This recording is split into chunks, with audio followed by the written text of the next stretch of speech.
మిత్రులందరికీ నమస్కారం. సమాజంలో ఉన్నటువంటి సమస్యలను, ఊర్లలో ఉన్నటువంటి సమస్యలను ప్రశ్నిస్తున్నందుకు ఊరికే నువ్వు సమస్యరా అని అన్నదట ఒక స్వార్థ రాజకీయం. అంటే ఊర్లో ఉన్నటువంటి సమస్యల గురించి ప్రశ్నిస్తున్నందుకు ఊరికే నువ్వు సమస్యరా అన్నదట ఒక స్వార్థ రాజకీయం. సో ఈ విషయం నేను ఎందుకు చెప్తున్నానంటే, క్లాక్ టవర్ సెంటర్ నుంచి నల్గొండలో ఏ ఏరియాకు పోయినా ప్రతి ఒక్క రోడ్డు చాలా బాగున్నాయి. ఇప్పుడు అది గత ప్రభుత్వం చేసింది. ఏ ప్రభుత్వమైనా కానీ మొదటగా రోడ్డు మార్గాలు బాగుండాలి. అన్ని రోడ్లు బాగున్నాయి కానీ మా దరిద్రం ఏందో కొన్ని సంవత్సరాలుగా సావర్కర్ నగర్కి వచ్చేటటువంటి రోడ్డు ఫ్లైఓవర్ వరకు క్లాక్ టవర్ నుంచి ఎప్పుడు చూడు గుంతలు. సాయంత్రం పూట ఒక ఫ్యామిలీ బైక్పై వెళ్దామనంటే ఎక్కడి నుంచి ఓడొచ్చి గుద్దుతారో అర్థం కాదు. రోడ్డు ఉండేది చిన్నగా, ఈవినింగ్ పూట ట్రాఫిక్ చాలా ఎక్కువగా ఉంటుంది. ఎక్కడి నుంచి ఓడొచ్చి గుద్దుతారో తెలియదు. ఫుట్పాత్ ఉండదు. ఇట్లా కొంచెం మనం ఎక్సలేటర్ ఇచ్చి కొద్దిగా ముందు వెళ్ళి ఒక గుంత వస్తుంది. ఎప్పుడు తవ్వుతూనే ఉంటారు.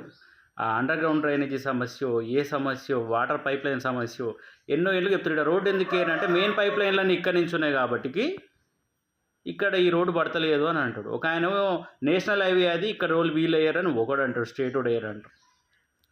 సరే, ఏదేమైనప్పటికీ అది మన అందరి బాధ్యత దాన్ని ప్రశ్నించడం. ఎందుకంటే ప్రతి ఒక్కరు ట్యాక్స్ పే చేస్తున్నారు. సో కాబట్టి ప్రతి ఒక్కరికి కూడా బాధ్యత ఉంటుంది దాని గురించి అడగడానికి. సో ఈ సమస్యపై నా వంతు బాధ్యతగా నేను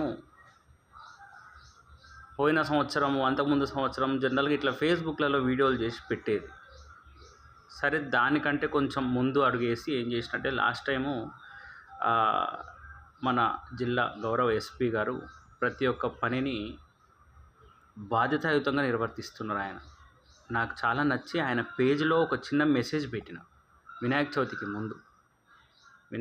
ముందుకు పెడితే వారు స్పందించరు దాని మీద. We will take action about it అని. ఆ తర్వాత మళ్ళొకసారి అందరి దృష్టికి సమస్య పోతేనే కదా సమస్య పరిష్కారం జరిగేది. దాని గురించి ఆలోచించి నల్గొండ అడ్డా అనే ఒక పేజ్ ఉంది ఇన్స్టాగ్రామ్లో.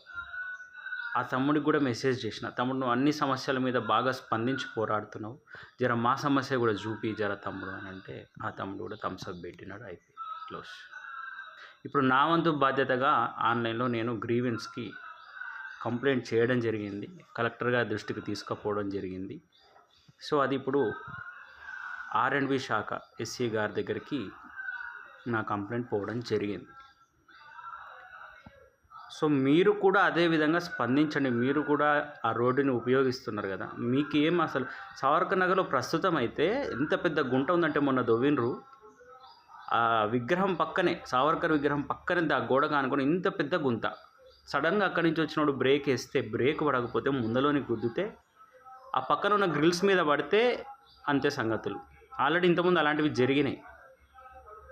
కాబట్టి దయచేసి మీరు అందరూ స్పందించి మనం ఆ రోడ్డు వేసుకునే విధంగా ప్రతి ఒక్కరు కృషి చేయాలనేది నా కోరిక.